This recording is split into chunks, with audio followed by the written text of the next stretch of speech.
Selamat pagi pemirsa. Kendati status ibu kota negara yang kini disandang Jakarta lepas dan pindah ke ibu kota Nusantara, Jakarta tetap tidak kehilangan daya tarik dan daya magisnya. Nyawa Jakarta sebagai sentral perekonomian maupun perpolitikan nasional kiranya tidak bakal berubah, belum tergantikan. Pada posisi itu jugalah Pilkada Jakarta selalu ditempatkan. Pilkada Jakarta adalah barometer pilkada di wilayah lain. Sukses atau tidaknya pilkada di Jakarta dengan seluruh proses tahapannya sedikit banyak akan menjadi acuan penyelenggaraan pilkada di daerah lain. Pemirsa, inilah editorial Media Indonesia di hari ini Jumat 29 November 2024 dengan tema Kawal Keteduhan Pilkada Jakarta bersama saya Leonard Samosir. Dan Anda semua para pemirsa juga bisa ikut menyatakan pendapat Anda nanti dengan menelepon nomor telepon 021 583 99 100. Dan pemirsa, pagi ini telah hadir bersama saya anggota Dewan Redaksi Media Group, Gaudensius Suhardi. Bang Gauden, selamat pagi. Selamat pagi loh. Sehat-sehat Bang? Sehat dan teduh ya. Sehat dan teduh? Ya. Teduhnya karena habis hujan atau apa ini Bang? Ya habis hujan politik kan, politik pilkada. Baik, tapi ini sangat menarik ketika editorial diberi judul Kawal Keteduhan. Biasanya yang dikawal itu adalah sesuatu atau seseorang yang berpotensi untuk terancam begitu ya, dan ini keteduhan lagi. Tapi sebelum kita bahas itu Bang Gauden dan pemirsa, kita lihat dulu beberapa berita yang diperhatikan Media Indonesia. Yang pertama adalah, baik, kita tinggalkan berita itu pemirsa, dan Bang Gauden kita ke editorial pada pagi ini diberi judul Kawal Keteduhan. Tadi saya sudah sempat bertanya, pertanyaannya Bang, kenapa kemudian keteduhan ini harus dikawal? Apakah dia terancam atau seperti apa? Ya, keteduhan Pilkada Jakarta itu mestinya menyemangati daerah-daerah lainnya. Mengapa? Karena sesungguhnya Jakarta itu menjadi epicentrum perebutan kekuasaan di tingkat nasional. Jakarta itu sangat menarik, walaupun sebentar lagi bukan lagi ibu kota ya. Meskipun Undang-Undang 2 2004 itu sudah berlaku, tetapi pemindahan ibu kota kan masih menunggu keputusan presiden. Di laman KPU tadi saya sempat buka Bang, itu provinsinya masih DKI Jakarta, masih? Ya, DKI Jakarta yang mestinya daerah khusus Jakarta. Mestinya DKJ kan? DKJ bukan DKI lagi. Tapi masih DKI Jakarta di laman KPU? Ya, itu kan masih lama ya. Laman lama gitu kan? Bukan. Di situsnya KPU Bang. Saya tadi mau melihat hasil dari perhitungannya begitu. Memang ada kerancuan di dalam penyebutan, tetapi kita mengikuti undang-undangnya ada. Nah, terlepas dari itu, Jakarta ini sangat menarik. Menariknya apa? Kita tahu bahwa Jakarta itu di dalam Undang-Undang 2 2004 itu menjadi pusat perekonomian dan kota global, itu yang pertama. Yang kedua, Jakarta itu sangat menarik, jumlah penduduknya itu 10,6 juta, termasuk di dalam 6 daerah berpenduduk terbesar di Indonesia. Juga misalnya Jakarta itu pusat pertumbuhan ekonomi. Pertumbuhan ekonomi di Jakarta itu menyumbang 14-16% untuk pertumbuhan ekonomi nasional. Hampir 30% pusat digital, ekonomi digital itu ada di Jakarta. Karena itu Jakarta itu menentukan Indonesia. Dengan demikian keteduhan Jakarta harus dikawal. Jangan sampai keteduhan di dalam pilkada yang sudah berlangsung hanya heboh pada saat pengumuman siapa pemenangnya. Kita berharap menang kalah seperti yang diikhtiarkan sebelum pilkada itu ya jalanlah. Kita akan mengawal editorial yang judulnya adalah Kawal Keteduhan ini pemirsa, dan inilah editorial Media Indonesia untuk hari ini Jumat 29 November 2024. Kawal Keteduhan.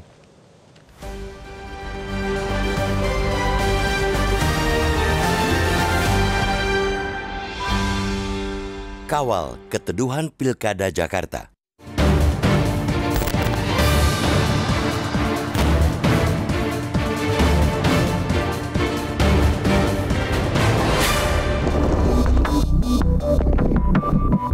Kendati status ibu kota yang kini disandangnya sebentar lagi bakal dilepaskan dan berpindah ke ibu kota Nusantara atau IKN, Jakarta tetap tak kehilangan daya tarik dan daya magisnya. Nyawa Jakarta sebagai sentral perekonomian maupun perpolitikan nasional kiranya tak bakal berubah, belum tergantikan. Pada posisi itu jugalah pemilihan kepala daerah atau pilkada atau pemilihan gubernur atau Pilgub Jakarta selalu ditempatkan. Pilkada Jakarta adalah barometer pilkada di wilayah lain. Sukses atau tidaknya pelaksanaan pilkada di ibu kota dengan seluruh proses tahapannya, sedikit atau banyak, akan menjadi acuan penyelenggaraan pilkada di daerah lain. Dalam konteks itu, kita patut bersyukur bahwa proses Pilkada Jakarta 2024 setidaknya sampai tahap pemungutan suara Rabu 27 November lalu telah berhasil menciptakan atmosfer yang teduh, sejuk tanpa timbul gejolak yang berarti.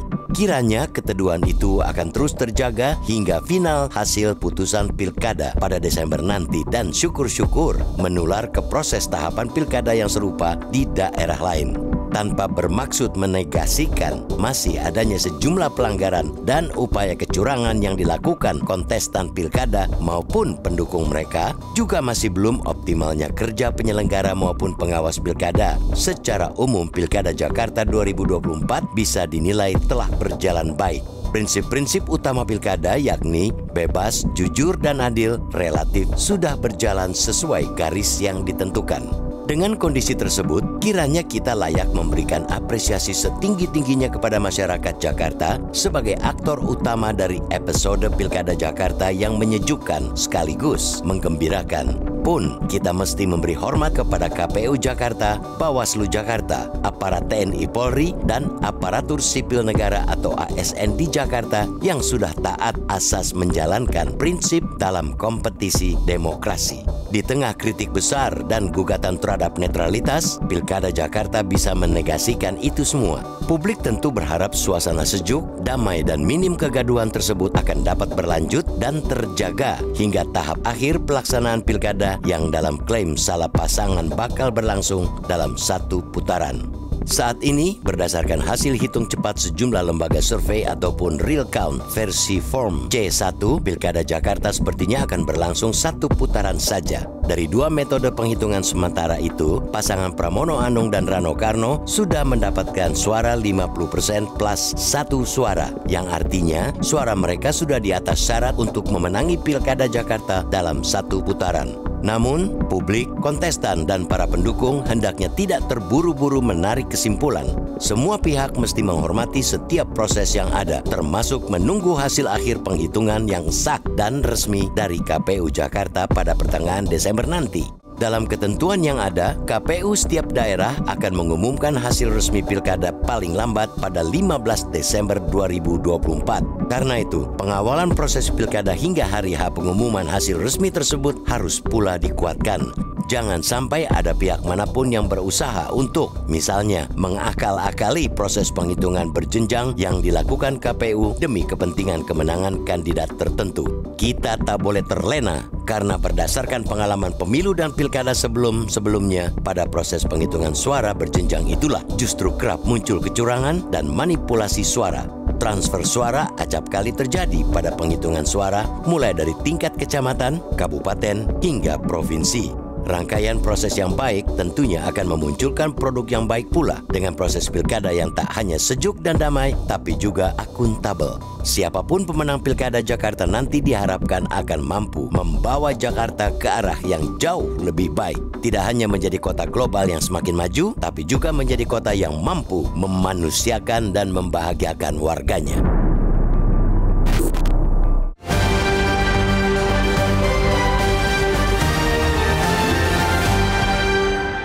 Di bagian berikut Anda bisa ikut menyatakan pendapat Anda terkait editorial pagi ini. Pemirsa, untuk saat ini tetaplah bersama kami.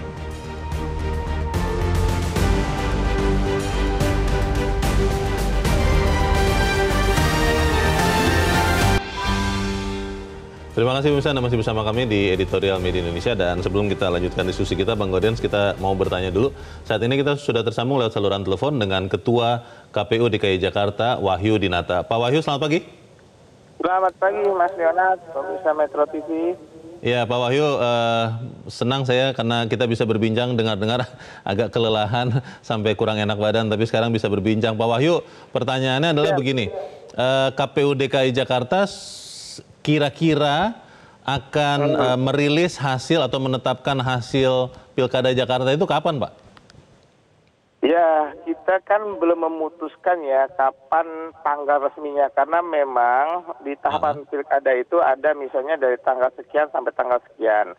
Nah, ini kami melihat dinamika di lapangan dulu nih. Tapi yang pasti komitmen kami sesegera mungkin. Jadi kita nggak ngambil batas akhir ya, tapi kalau bisa di awal ya kita ambil di awal, termasuk rekapitulasi di tingkat kecamatan ini. Di rekapitulasi di tingkat kecamatan ini juga ada beberapa teman-teman yang main 2 panel ya untuk mempercepat prosesnya, kira-kira seperti itu. Jadi kemungkinan tidak mentok ke tanggal 15 Desember begitu ya Pak Wahyu ya? Kemungkinan tidak mentok. Jadi kita usahakan segera mungkin ya. Makin lama juga kan makin ini juga kita. Iya. Dinamika juga kita kan. Iya, makin repot. Pak Wahyu, ini kan terkait Pilkada Jakarta ini ada dua paslon yang mengklaim berbeda ya Pak. Paslon nomor 3 mencatat bahwa sudah menang 1 putaran. Ini menggunakan data C1 yang ada di laman KPU, menang 50,07% suara. Tapi paslon 01 mengatakan perhitungan mereka beda.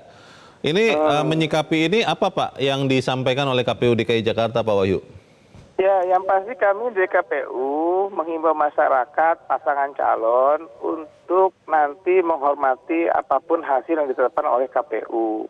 Karena yang dipakai resmi itu adalah hasil berjenjang manual ya yang dilakukan oleh petugas kami di lapangan di tingkat kecamatan. Karena bisa jadi di kecamatan itu ada proses pengkoreksian yang kita nggak tahu juga dinamikanya seperti apa. Nah, makanya masyarakat harus mengawal.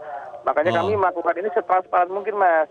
Dihadiri oleh pasangan calon, pengawas, bahkan di beberapa kecamatan kami sediakan YouTube itu. Jadi masyarakat bisa nongkrongin. Bahkan nggak usah di data kecamatan, nonton aja di YouTube. Transparan banget ya. Bisa tahu. Iya. Jadi kalau begitu kita memang semua mau paslon 1, 2, 3 dan kita pendukung dan masyarakat memang harus menunggu penghitungan suara berjenjang ini ya Pak Wahyu ya. Yang dilakukan oleh KPU. Yang manual yang dilakukan oleh KPU ya. Betul gitu Mas. Pak, tadi yang Gimana? Anda katakan ada pembenaran itu atau koreksi itu maksudnya seperti apa ya contohnya Pak di TPS itu Pak atau di kecamatan? Ya, misalnya gini, ketika dihitung ternyata ada miss ya antara surat suara sah dengan surat suara terpakai, itu dikoreksi.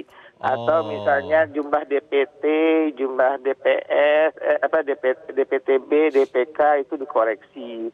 Makanya daripada nanti masyarakat mengira-ngira siapa yang menang atau mengira-ngira 1 putaran atau 2 putaran, nunggu aja hasil resmi yang dilakukan oleh KPU. Jadi foto formulir C1 itu diupload untuk apa tuh Pak Wahyu? Untuk fungsi kontrol dan transparansi ya, supaya masyarakat bisa mengontrol juga Mas. Jadi apakah cocok hasilnya atau tidak? Karena bisa jadi memang ada kesalahan administrasi ya yang dilakukan, dan itu pasti akan dilakukan juga bersamaan dengan saksi dan pengawas yang ada di tempat rekapitulasi tersebut. Baik, semoga akurasi tetap terjaga, tapi juga kecepatan seperti yang tadi diniatkan oleh Pak Wahyu dan teman-teman KPU DKI Jakarta bisa segera membuka hasil Pilkada Jakarta supaya kemudian semua pihak bisa menerimanya. Begitu ya Pak Wahyu ya? Ya, kira-kira itu Mas. Mohon bersabar. Mohon bersabar dan mohon berbesar hati untuk semuanya, baik yang menang maupun yang kalah. Begitu Pak Wahyu? Betul, karena DKI punya tradisi ya, kalah ataupun menang semuanya bisa menerima dengan baik. Jadi kami harapkan apapun itu, baik pasangan 1, 2, 3, apapun hasilnya mohon diterima. Karena kan kadang-kadang ada yang pihak-pihak yang tidak bisa menerima hasil ya. Karena kalau kita udah siap menang, kita harus juga siap kalah kayak gitu. Baik. Terima kasih untuk keterangan yang Anda berikan. Terus jaga kesehatan Anda, Pak Wahyu, dan teman-teman di KPU DKI Jakarta. Ini udah musim hujan, kadang-kadang kita bisa nggak enak badan, kadang-kadang bisa masuk angin, supaya itu tidak terjadi. Terima kasih Pak Wahyu Dinata, Ketua KPU DKI Jakarta. Ya, selamat pagi. Tidak sampai 15 Desember tuh Bang Odens, bagaimana Bang?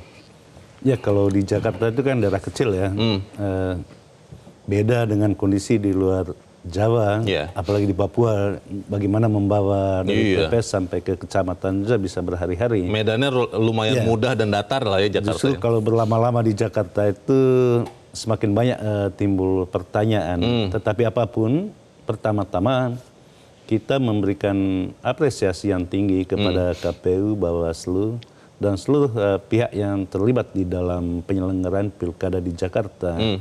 Karena sejauh ini belum ada teriakan di tengah masyarakat terkait dengan hal-hal yang tidak patut dilaksanakan selama pilkada ini. Itu artinya pelaksanaan pilkada di Jakarta mungkin dari seluruh pilkada ini yang paling bagus gitu ya. Paling mulus ya? Paling mulus, walaupun tingkat partisipasi masyarakat itu kemungkinan berkurang di bawah sekitar 50%, itu yang pertama. Yang kedua, untuk menang dan kalah memang seharusnya perlu kebesaran hati untuk menerima. Kalau pada pilkada sebelumnya itu misalnya Ahok dan Jarot ketika tahu bahwa kalah di lewat perhitungan quick count. Masih quick count itu ya? Ya, langsung mengucapkan selamat itu. Oh. Nah, kita berharap semua pihak yang menang maupun yang kalah bisa menerima hasil pilkada ini dengan lapang dada. Kalaupun tidak menerima, gunakanlah mekanisme yang terbuka untuk menyelesaikannya, yaitu lewat jalur MK. Begitu diumumkan, begitu disahkan, bisa mendaftar untuk mengajukan keberatan, gugatan di Mahkamah Konstitusi. Jangan sekali-sekali mengerahkan massa. Karena ketika mengerahkan massa untuk melakukan protes di jalanan, bahaya itu. Akan mengurangi, akan menihilkan ketuduhan yang sudah terjadi sekarang ini. Bagaimana kita, tadi disampaikan oleh Ketua KPU DKI Jakarta, Pak Wahyu Dinata, Bang Gaudens, bahwa mereka akan melakukan penghitungan itu setransparan mungkin. Bahkan tadi dikatakan untuk beberapa kecamatan malah bisa kita ikuti lewat live streaming di YouTube begitu. Ini kan artinya sikap yang sangat maju ya. Bagaimana kita bisa memastikan bahwa memang yang kita tahu dan yang kemudian kita tahu itu prosesnya kita tahu semua supaya ya tidak ada sesuatu yang ajaib begitu.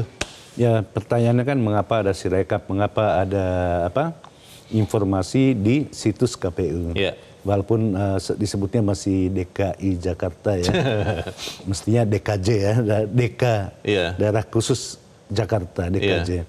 Nah, pertama-tama itu memenuhi hak publik terkait dengan Undang-Undang Keterbukaan Informasi Publik. KIP. Jadi segala sesuatu yang dikerjakan oleh KPU maupun penyelenggara pemilu lainnya harus berdiri di atas prinsip dasar transparansi. Nah, di dalam transparansi itulah meniadakan keraguan orang untuk hasil akhir. Nah, kita berharap penghitungan jenjang di tingkat kecamatan yang saat ini sedang berlangsung mestinya juga terbuka untuk umum, bila perlu dilakukan secara live di YouTube juga, di seluruh media sosial gitu, sehingga apapun hasil akhirnya bisa dipertanggungjawabkan. Jadi akuntabilitas terhadap proses pilkada itu benar-benar terjamin. Dan pada titik ini kita memberikan apresiasi kepada KPU yang mau menginstruksikan seluruh jajarannya untuk terbuka. Bang, kalau kemudian semua hasil memperlihatkan misalnya hasil tertentu ya, katakanlah misalnya asumsi bahwa yang tadi dikatakan ternyata ini Pilkada Jakarta satu putaran, tapi kemudian ada paslon yang memang masih mengatakan menemukan, misalnya katakanlah begitu, bukti kecurangan atau yang lain, kemudian maju ke MK, itu memang hak, tapi bagaimana Bang, ini kan Jakarta ini kan juga perlu juga menjadi contoh bagaimana keteladanan politisi yang juga adalah negarawan. Bagaimana Bang? Maju ke MK itu juga bagian dari memberi contoh ketimbang dia menyelesaikan pilkada itu di jalanan gitu. Jadi boleh ya kalau memang mau ke MK? Karena memang itu diatur dengan undang-undang gitu. Jadi siapapun yang kemudian ke MK, ya kita angkat topi ya. Akan tetapi kita katakan kalau seluruh prosesnya berjalan lancar, hasil yang dipajang di website KPU dan juga hasil yang Oke. dicapai di dalam penghitungan berjenjang itu sama, ya ngapain sih, gitu kan? Ngapain mesti capek-capek ke MK hanya untuk cari gara-gara gitu kan? Baik, kita akan jeda dahulu, Bang Gaudens dan pemirsa tetaplah bersama kami. Editorial Media Indonesia segera kembali.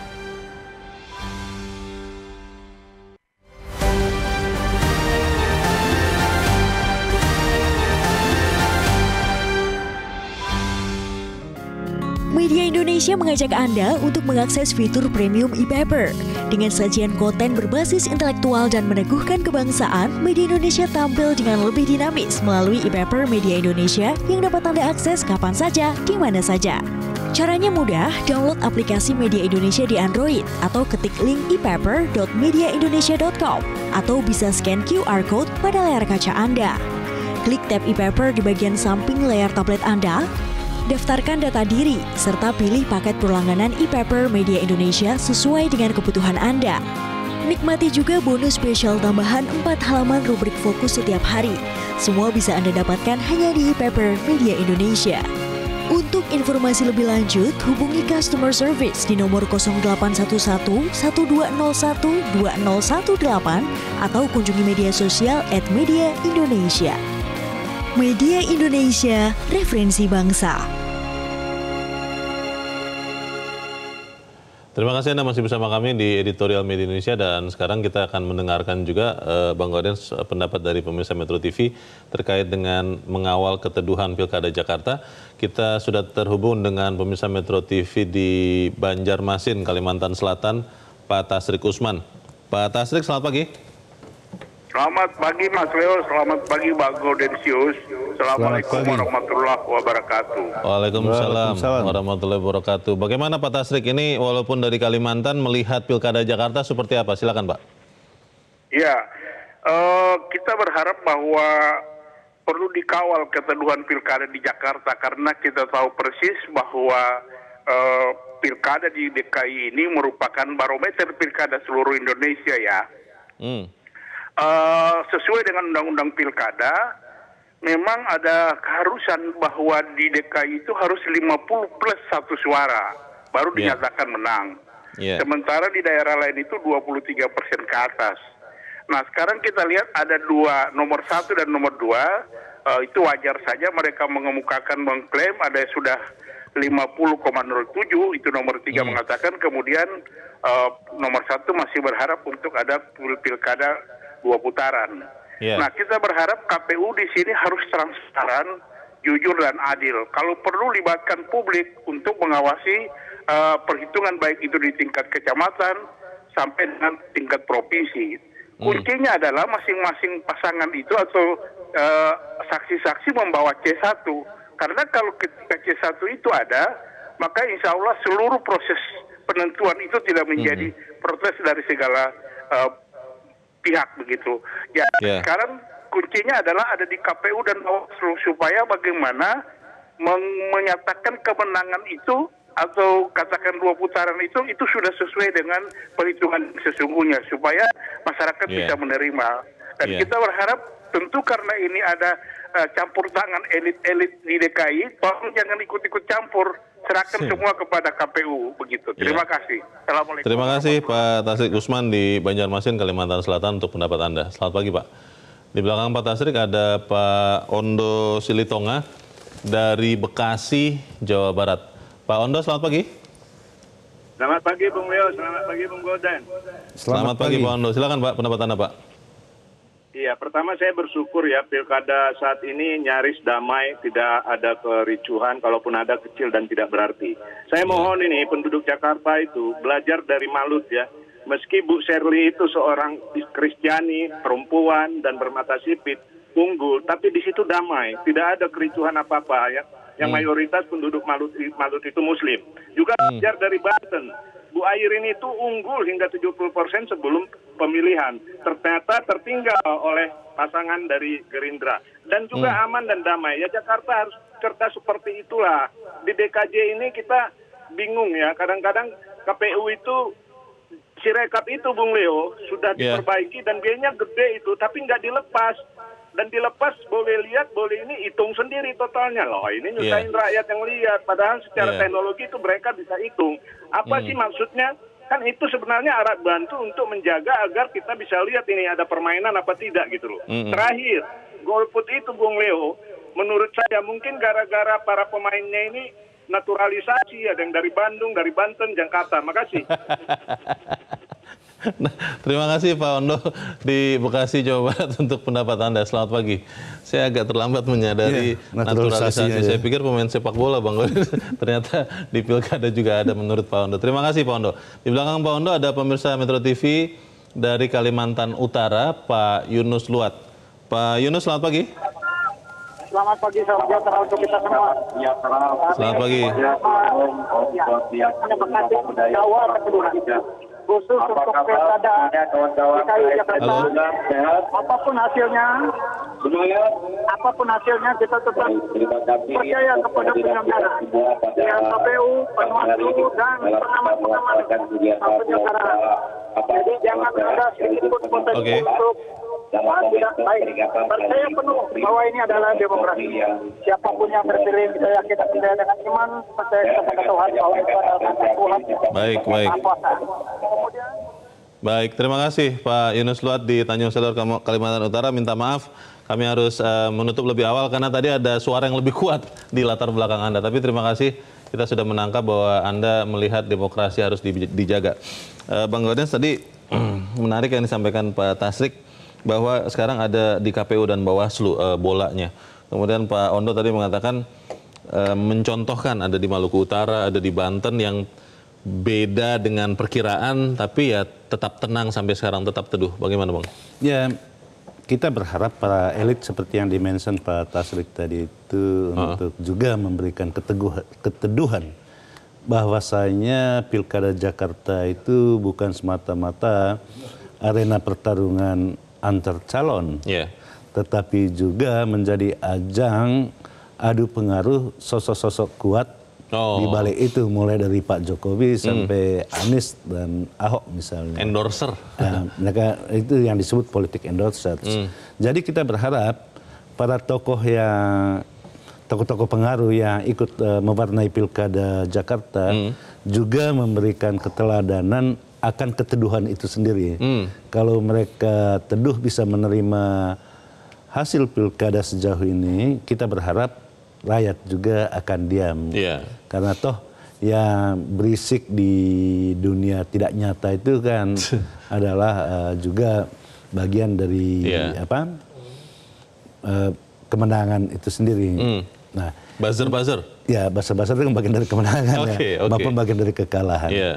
Nah, Pak Ondo tentu memang benar bahwa di sejumlah daerah, tidak hanya di Jakarta keteduhan itu, juga sangat nyata terlihat di daerah-daerah tertentu di mana yang bukan dari kalangan mayoritas menjadi calon bisa diterima oleh semua pihak. Itu artinya apa? Pilkada kali ini, di dalam pilkada sekali ini, semakin nyata politik itu mendewakan rakyat, atau dengan kata lain, rakyat pemilih sekarang ini sangat dewasa. Mereka memilih figur, memilih visi dan misi, bukan memilih yang lain-lain di balik tokoh itu. Lebih memilih kapasitas ketimbang latar belakang sara, begitulah ya, persisnya ya. Bang, tapi kalau kita melihat yang di Jakarta ini, apakah memang ada indikasi bahwa keteduhannya akan bisa jadi terganggu begitu Bang? Karena sampai sekarang kan kalau kita melihat hanya saling mengklaim tapi tidak ada sesuatu yang membuat tidak teduh Bang potensinya. Bagaimana Bang? Ya, mulai terganggu itu kan ketika ada pasangan calon yang mulai membuat framing bahwa ada kecurangan-kecurangan yang menguntungkan salah satu pasangan calon. Pihak lawannya? Pihak lawannya, Nah, tentu pertanyaannya, mengapa tidak disalurkan lewat mekanisme bahwa itu menjadi ranah Bawaslu gitu? Kenapa bukan diadukan secara resmi kepada Bawaslu daripada melontarkan pernyataan-pernyataan di ruang publik yang hanya membuat kegaduhan? Kita berharap pilkada kali ini benar-benar memberikan pelajaran bahwa bukan bisingnya, tetapi isinya yang paling penting. Kalau kita melihat Bang, sejauh ini semua pihak kan masih menahan diri ya. Tapi tentunya mungkin akan ada orang-orang yang mencoba membuat tidak teduh. Kalau itu terjadi, maka kita berharap kepada siapa untuk menegakkan atau menjaga keteduhan ini? Karena ya kita kan hanya terbatas pada kata-kata Bang. Ya, kita berterima kasih juga ya kepada 3 calon ya. Sejauh ini mereka masih tertib gitu. Yeah. Tidak neko-neko, walaupun sedikit-sedikit ada gitu kan. Yeah. Tetapi yang kita harapkan untuk menjaga keteduhan ya, kedepannya wilayah kepolisian dari aparat keamanan harus bertindak adil gitu kan. Jangan sampai menimbulkan tuduhan macam-macam. Tapi yang paling penting, dan ini sangat penting menurut saya adalah kemampuan KPU untuk membuat transparan semua seluruh proses itu dari penghitungan di TPS sampai diumumkan hasilnya. Terbuka semua, sekarang tuh banyak sekali saluran komunikasi yang memungkinkan semua orang mengakses. Dan sedikit kritik terhadap situs KPU yang disebutkan oleh Pak Odo juga. Di dalam situs itu memang disebutkan semua C1 per TPS. Ada foto C1-nya? Ya, ada foto C1-nya. Tetapi tidak memberikan kemudahan bagi orang untuk melihat hasil akhirnya. Angka digitalnya ya? Angka digital misalnya, totalnya sekarang ada yang mencapai 50,07 gitu. Kan enak gitu kan, tidak perlu hitung sendiri-sendiri gitu. Kalau hitung sendiri-sendiri kan bisa salah, akhirnya ribut lagi. Mungkin karena khawatir Bang, kalau ternyata dari foto C1 itu misalnya katakanlah angkanya 50,07% untuk paslon 03. Tapi tadi seperti kata Pak Wahyu adalah nanti ketika perhitungan berjenjang kan diverifikasi lagi, siapa tahu ternyata beda, ada surat suaranya beda sisanya dengan yang dipakai sehingga harus ada dikoreksi. Nah kalau itu terjadi kan masyarakat kita banyak yang maaf nih Bang, kurang jeli, kurang seksama memahami aturan, nanti jadi ribut lah. Kemarin di formulir C1 sudah ditulis di situs KPU 50,07%. Loh ini kok hasilnya ternyata 50,09% misalnya begitu, atau 50,01%. Kan jadi ribut Bang. Ya itu kan ujiannya di situ. Ketika itu ditulis di C1, itu kan penghitungan manual ya. Semua mata melihat kok. Semua saksi menandatangani. Jumlahnya juga dikoreksi kan. Sudah termasuk menghitung sisa surat suara itu ya dengan jumlah pemilih di TPS itu. Yang menjadi persoalan kan tiba-tiba ada tambahan atau kurangan pengurangan sisa surat suara. Itu menjadi masalah. Dari mana itu kan? Itu berarti tanggung jawab dari KPPS-nya. KPPS ya. Baik, kita harus jeda lagi Bang Gaudens, dan pemirsa tetaplah bersama kami Editorial Media Indonesia, segera kembali.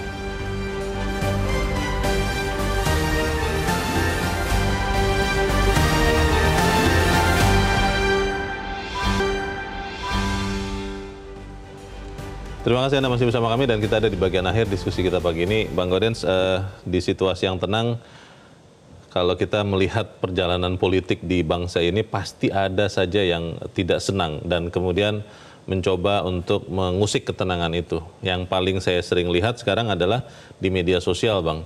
Di X itu banyak sekali yang sudah mulai melontarkan dugaan-dugaan segala macam dengan kemungkinan besar itu adalah hoax begitu ya, itu bohong.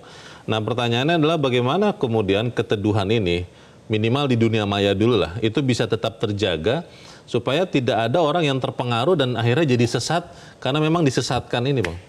Ya, berita bohong atau kampanye hitam itu kan hanya bisa dilawan dengan transparansi. Transparansi tentu dengan metode komunikasi yang baik, menjelaskan sejelas-jelasnya apa yang terjadi. Apa yang terjadi itu kan di mana titik lemahnya. Titik lemah tentu kalau kita belajar dari pemilu ke pemilu itu selalu titik lemah itu pada penghitungan mulai dari tingkat TPS kan. Di TPS sekarang ini hampir semua di TPS di Jakarta itu tidak ada kericuan terkait dengan penghitungan suara. Itu artinya sekarang masuk kepada jenjang kecamatan. Dari kecamatan nanti kan ke Kota Madia ya, ke Kota Madia dan kabupaten kota gitu.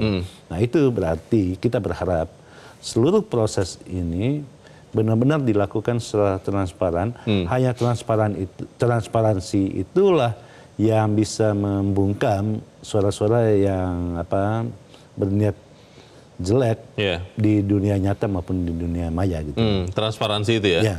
Kalau kita juga berharap kepada para elit politik Bang, supaya kemudian benar-benar juga menjaga perdamaian, karena di bagian awal dari seluruh kontestasi ini kan semuanya sudah menandatangani deklarasi siap menang, siap kalah. Tapi beberapa kali kalau kita lihat sejarah, yang siap kalahnya itu hanya lip service saja Bang, ternyata tidak dilakukan. Bagaimana Bang? Ya, dari tadi kita katakan bahwa Jakarta ini memang unik dan menarik ya. Uniknya itu bukan hanya terkait dengan penghitungan kemenangan berbeda dengan daerah-daerah lain, tetapi paling unik itu seluruh mata itu memandang Jakarta dan itu menjadi barometer. Dan di Jakarta ini bukan hanya para kontestan itu yang bertarung gitu, banyak sekali. Dan khusus pilkada kali ini kan pembelahannya itu sangat terlihat itu bagaimana satu calon didukung begitu banyak partai, ada yang hanya didukung oleh 2 partai. Perbedaannya dan, ada yang tanpa dukungan partai. Nah, siapapun yang menang, sama seperti yang dikatakan oleh Presiden Prabowo, bahwa dia akan menjadi gubernur untuk semua orang yang memilih maupun tidak memilih. Iya, untuk seluruh warga Jakarta. Untuk seluruh warga Jakarta. Itu artinya kerendahan hati calon untuk mengakomodasi pihak-pihak yang menang dan kalah ini sangat penting. Kita bersyukur juga bahwa yang dinyatakan menang lewat penghitungan cepat juga sangat humble ya, tidak sombong gitu. Nah, ini yang mesti modal untuk menjaga keteduhan itu sendiri. Dan kita harap juga untuk juga kepada paslon yang lain yang memang saat ini belum berhasil mendapat kepercayaan masyarakat untuk berbesar hati juga ya Bang ya, supaya kemudian ya keteduhan kedamaian ini tetap terjaga. Ya, berbesar hati itu tidak hanya pada saat mau mencalonkan diri menjadi pemimpin. Ciri khas pemimpin itu dia juga harus tahu diri untuk menerima kekalahan. Nah, persoalan tahu diri ini menjadi persoalan besar pada bangsa ini. Terlalu banyak orang tidak tahu diri sih. Mungkin karena di rumahnya kurang ada cermin atau kurang sering bercermin. Atau cerminnya yang dipecahkan. Itu buruk muka cermin dibelah. Saya yakin Jakarta tidak seperti itu. Baik, kita harap keteduhan ini akan tetap terjaga, bukan hanya di Jakarta tentunya, tapi di seluruh daerah di Indonesia.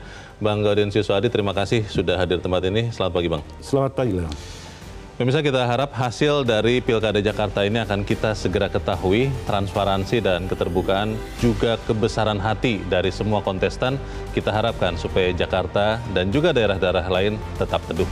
Saya Leonard Samusi, berterima kasih Anda sudah menyimak editorial Media Indonesia untuk pagi ini. Terus jaga kesehatan Anda, terus jaga nurani Anda. Selamat pagi, sampai jumpa.